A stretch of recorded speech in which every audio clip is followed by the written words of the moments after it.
তাহলে আপনি কখনো দাবি করেননি যে আপনি ইমাম মাহদী? হ্যাঁ, আমি কখনোই কোনো দাবি করি না, আর আমি তা মনে করি না। আমি আমি তো একেবারে সাধারণ আর দুর্বল একজন মানুষ, তাই আমি কখনোই এমন কিছু ভাবিও নি। তৃতীয় বিশ্বযুদ্ধে অনেক আরব দেশ জড়িয়ে পড়বে, তো তারা সব হ্যাঁ, এটাই আমি আমার স্বপ্নে দেখেছি। পুরো আরব ভূমি তৃতীয় বিশ্বযুদ্ধের এক যুদ্ধক্ষেত্রে পরিণত হয়েছে। এমনকি আমি দেখেছি তুরস্ক সেই যুদ্ধে জড়িয়ে পড়বে। দাজ্জাল দেখতে কেমন? দাজ্জালকে আমি আমার অনেক স্বপ্নে দেখেছি।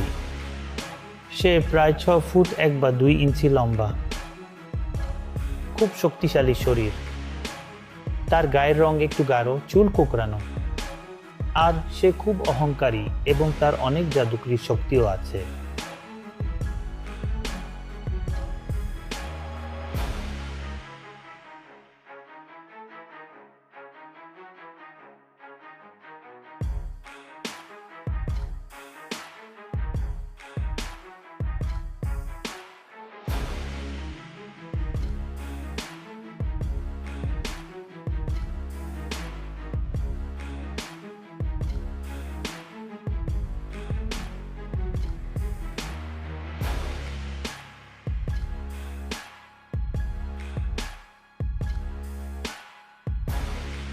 অবশেষে বন্ধুরা, লিকালিকো আকির জামান সেগমেন্ট আবার ফিরে এসেছে কিছুদিন বিরতির পর।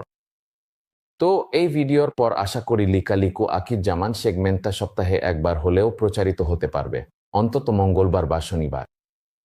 দোয়া করো বন্ধুরা, তোমরা এখানেই আগের ভিডিওগুলোও দেখতে পারো। অনেকেই আমাকে অনুরোধ করেছে পাকিস্তানের মোহাম্মদ কাসিম নামের একজন অতিথিকে আমন্ত্রণ জানাতে, যেখানে মোহাম্মদ কাসিম শেষ সময় নিয়ে স্বপ্ন দেখেছেন। এমনকি কিছু মানুষ বলছে মোহাম্মদ কাসিমই হচ্ছেন ইমাম মাহদী। আর সোশ্যাল মিডিয়ায় ভাইরাল হওয়ার পর এটা নিয়ে পক্ষে বিপক্ষে আলোচনা শুরু হয়েছে। অনেকেই আবার এই বক্তব্যের সঙ্গে একমত নন।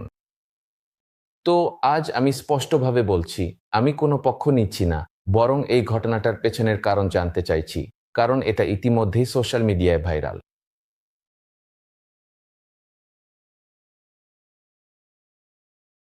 আসসালামু আলাইকুম মোহাম্মদ কাসিম।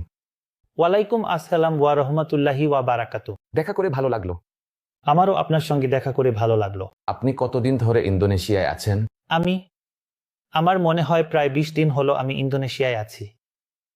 ঠিক আছে, 20 দিন, তাই তো? হ্যাঁ, প্রথমে নিজেকে পরিচয় করিয়ে দিই। আমার নাম ফাজার আদিত্য, আর JL5 ইউটিউব চ্যানেল থেকে। তাহলে অনেক পক্ষে বিপক্ষে মতামত আছে, তাই তো? কয়েকজন মানুষ যখন বলল যে আপনি ইমাম মাহদী, তখন আপনি কিভাবে প্রতিক্রিয়া দেখিয়েছিলেন? প্রথমেই আমি নিজেকে পরিচয় করাতে চাই। আমার নাম মুহাম্মদ কাসিম। আমি পাকিস্তান থেকে এসেছি। আমি সুন্নি মুসলিম এবং আমার আকীদা হলো আল্লাহ ছাড়া কোনো উপাস্য নেই এবং নবী মুহাম্মদ সাল্লাল্লাহু আলাইহি ওয়াসাল্লাম খাতামুন নবীগিন, তিনি আল্লাহর শেষ ও চূড়ান্ত রাসূল। আর আমি নবী মুহাম্মদ সাল্লাল্লাহু আলাইহি ওয়াসাল্লামের একজন সাধারণ উম্মত। আমি এই স্বপ্নগুলো দেখছি 17 বছর বয়স থেকে, এবং আমি কখনোই এই স্বপ্নগুলো কারো সাথে শেয়ার করিনি।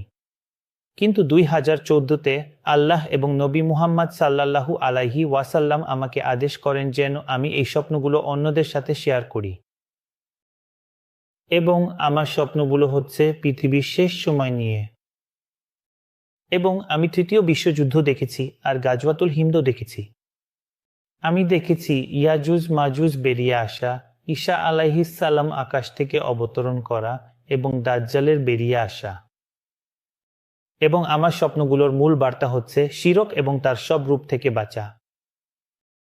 কেন মুসলিমরা আজ দুর্বল এবং কিভাবে মুসলিমরা ঐক্যবদ্ধ হয়ে আবারও জেগে উঠতে পারে এবং কিভাবে মুসলিম উম্মাহ তাদের হারানো মর্যাদা ফিরে পেতে পারে। যখন আমরা শিরক এবং তার সব রূপ থেকে দূরে থাকি, তখন আল্লাহ আমাদের সাহায্য করবেন, এবং যখন আল্লাহ আমাদের সাহায্য করবেন, তখন আমরা মুসলিমরা আবারও জেগে উঠতে শুরু করব। ইসলাম আবারও জেগে উঠবে, এবং এটাই আমার স্বপ্নগুলোর প্রধান বার্তা। হ্যাঁ, আপনার স্বপ্নগুলো ভাইরাল হয়েছে বলে অনেকেই বলছেন আপনি ইমাম মাহদী। আপনি এটার জবাবে কি বলেন? আসলে যখন আমি 2015-তে আমার স্বপ্নগুলো শেয়ার করা শুরু করি, এরপর কিছু মানুষ আমাকে বলতে শুরু করে, তুমি হয়তো সেই ব্যক্তি, ভবিষ্যতে তুমিই হবে। তাই 2016 এবং 2017-তে আমি একটি ভিডিও বানাই যেখানে বলি যে আমি কিছুই দাবি করছি না। ভবিষ্যতেও আমি ইমাম মাহদী বা এ ধরনের কিছু দাবি করব না, এবং আমি কারো কাছ থেকে কোনো পুরস্কারও চাইছি না। আমি শুধু আমার স্বপ্নগুলো শেয়ার করছি, কারণ মহানবী মুহাম্মদ সাল্লাল্লাহু আলাইহি ওয়াসাল্লাম আমাকে স্বপ্নগুলো অন্যদের সঙ্গে ভাগ করে নিতে নির্দেশ দিয়েছেন। তো এরপর কিছু গ্রুপ তৈরি হয় ইন্দোনেশিয়া ও পাকিস্তানে। কিছু মানুষ আমাকে নিয়মিত যেমন আছি তেমনি ডাকতে থাকে। তাই আমি সম্পূর্ণভাবে এটা অস্বীকার করি এবং আমি এসব দল থেকে নিজেকে দূরে রাখি, এই মানুষদের থেকেও দূরে থাকি। এবং আমি বারবার এটা বলি আমার প্রত্যেকটা সাক্ষাৎকারে, পাকিস্তানে, এখানে ইউটিউব ভিডিওগুলোতেও আমি বারবার বলছি যে আমি কিছুই দাবি করছি না। আমি সবসময় মানুষকে অনুরোধ করি আমাকে কিছুই বলবেন না। আমার নাম মুহাম্মদ কাসিম। আমি রাসূলুল্লাহ সাল্লাল্লাহু আলাইহি ওয়াসাল্লামের একজন সাধারণ উম্মত, এবং ইনশাআল্লাহ আপনি দেখবেন আমি কখনোই কোনো দাবি করব না। ইনশাআল্লাহ। তাহলে আপনি কখনোই দাবি করেননি যে আপনি ইমাম মাহদী? হ্যাঁ, আমি কখনোই কোনো দাবি করিনি এবং আমি তা মনে করি না। আমি তো শুধু একজন সাধারণ মানুষ এবং দুর্বল মানুষ, তাই আমি কখনোই এমনকি এভাবে ভাবিও না। বুঝলাম। আপনি বলেছেন আপনি সাধারণত স্বপ্নে আল্লাহ সুবহানাহু ওয়া তাআলা এবং রাসূলুল্লাহ সাল্লাল্লাহু আলাইহি ওয়াসাল্লামকে দেখেন ও সাক্ষাৎ করেন। আপনি তাদের কি রূপে দেখেন? আসলে আল্লাহ 3টি পরিস্থিতিতে আমার স্বপ্নে এসেছেন। সবচেয়ে বেশি দেখা পরিস্থিতি হলো আল্লাহ তার নিজের আরশে আছেন। আল্লাহর একটি আরশ আছে এবং আল্লাহ তার নিজের আরশে আছেন, যেমন কুরআনেও আল্লাহ উল্লেখ করেছেন যে তার একটি আরশ আছে এবং তিনি তার আরশে অবস্থান করেন।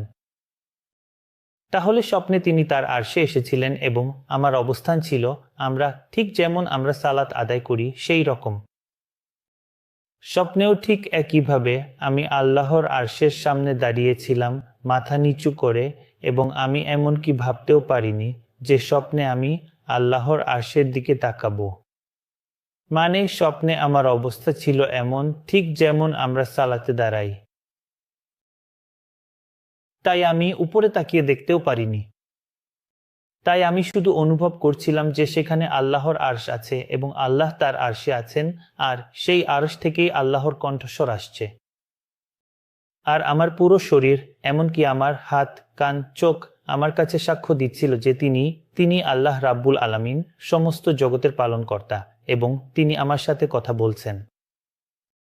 তো যখন আল্লাহ কথা বলেন, আল্লাহ টানা কথা বলেন একই স্বরে, কখনোই উনার কণ্ঠস্বর কখনোই ভাঙে না। আমি উনার কণ্ঠস্বর আমার মস্তিষ্কের কেন্দ্রে অনুভব করতে পারি।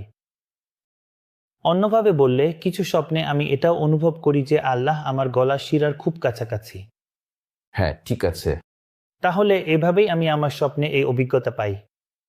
আর দ্বিতীয় পরিস্থিতি হলো আল্লাহ আকাশ থেকে কথা বলেন এবং আমি আল্লাহর কণ্ঠস্বর শুনি, এমনকি আমার কান, আমার চোখ সবকিছুই সাক্ষ্য দেয় যে এটা আল্লাহ রাব্বুল আলামিনের কণ্ঠস্বর।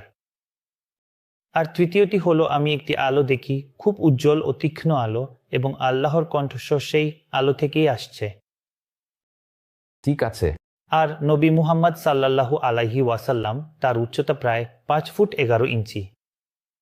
তিনি স্মার্ট, খুবই সুন্দর, এবং তার মাথায় একটি সাদা পাগড়ি আছে তার মাথায়। আর তিনি পরেন সাদা, খুবই খাঁটি সাদা কাপড়, এবং যদি রাত হয় এবং চারপাশে অন্ধকার থাকে তখন তার শরীর থেকে নূর বের হয় এবং আমি স্পষ্টভাবে তার চারপাশের জিনিসপত্র দেখতে পাই। নূরটা হচ্ছে খুবই উজ্জ্বল এক নূর। আমি কখনো তার মুখ খুব কাছ থেকে দেখি না। এবং আমার এক স্বপ্নে আল্লাহ আমাকে বলেছিলেন, যখন তুমি স্বপ্নে নবী মুহাম্মদ সাল্লাল্লাহু আলাইহি ওয়াসাল্লামের সাথে সাক্ষাৎ করো, তখন তোমার আর নবী মুহাম্মদ সাল্লাল্লাহু আলাইহি ওয়াসাল্লামের মাঝে 80টি পর্দা আছে, এজন্যই তুমি তার মুখ স্পষ্টভাবে দেখতে পারো না, যেমন তুমি সুলাইমান আলাইহিস সালামের মুখ দেখেছ।